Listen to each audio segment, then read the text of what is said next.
tādu. Es nezinu, gadu. Izstāsti noteikums. Tātad, mēs šodien atrodamies Petankas Latvijas čempionātā. Tas ir kaut kas neierasts, kaut kas jauns, manisms, jauns sports. Un es esmu pieredzis braukt ar mazu pa trasi. Es nezinu, kā es to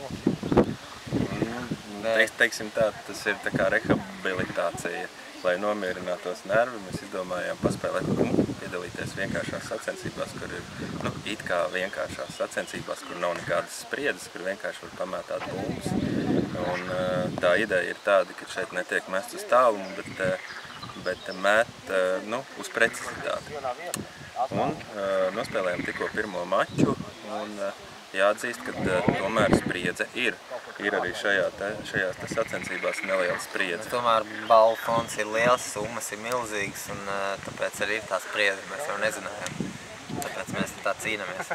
Vakarā arī būs arī citi pasākumi, bet tas vēl ir vakarā. Mēs esam nospēlējuši pirmo maču, vēl 5 mums ir priekšā. Pirmo maču mēs uzvarējām diezgan pārliecinoši, lai gan pašās beigās nedaudz atslābināmies un iedavām pretiniekam diezgan svarīgus, tā kā diezgan pretiniekam bija iespēja pietuvoties mūsu rezultātam, bet tomēr uzvarējām pārliecinoši. Ideja mūsu... Pagaidi. Es gribēju pateikt. Mūsu panākuma atslēga šajā spēlē bija tas, ka mēs psiholoģiski iedarbojamies uz pretinieku jau pirms spēles.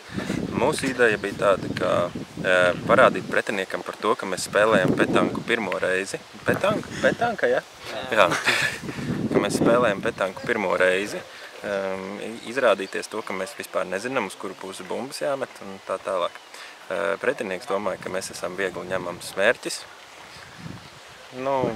Uzvarams pretinieks un spēlēja ļoti pārliecinoši, un kā mēs redzējām, tie bija īsti profesionāļi, kur pēc metienu kvalitātes krietni pārspēja mūs. Tomēr no 6 dotajiem metieniem vienmēr kāds metiens mums bija tomēr veiksmīgāks, un dažās reizēs pat vairāki. Un kur bija tā mūsu panākuma atslēga? Panākuma atslēga bija nedaudz jaunība, pārgalvība un iekšējs miers, kas, protams, alkoholiski dzēri. Lietot iepriekšējā vakarā. Paldies. Paldies. Skatīsimies tālāk, kā mums ies tālāk.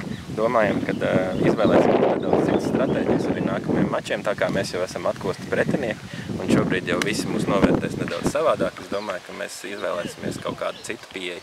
Bet galvenais šajā spēlē nav tikai tas, kas notiek laukumā, bet arī kas notiek ārpus laukuma. Sarunas, psiholoģiska pretinieka pārvarēšana, varētu teikt tā. Paldies!